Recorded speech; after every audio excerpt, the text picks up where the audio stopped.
स्वागत आहे. मी हिंगोली जिल्हा प्रतिनिधी तुम्ही बघू शकता. आज धवळगाव शहरामध्ये आम्ही आज आलात आणि आमच्यासोबत एक लाभार्थी आहेत.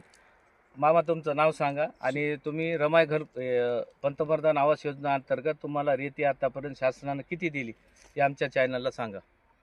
5 बारा आणि पुढे आता तुमचं बांधकाम चालू आहे का? चालू आहे. तुम्हाला किती रेती पाहिजे आतापर्यंत शासनाकडून? 5 बारा. आणि तुम्ही जे बांधकाम करायला तुम्हाला पंतप्रधान जे मोदी साहेब आहेत त्यांनी जे घरकुल योजना अंतर्गत गरीब लोकांना घरकुल दिले आणि घरामध्ये राहण्याचा संकल्प गरीब माणसाला माननीय नरेंद्र मोदी व देवेंद्र फडणवीस मुख्यमंत्री महाराष्ट्र राज्य या बोला ना थोडी.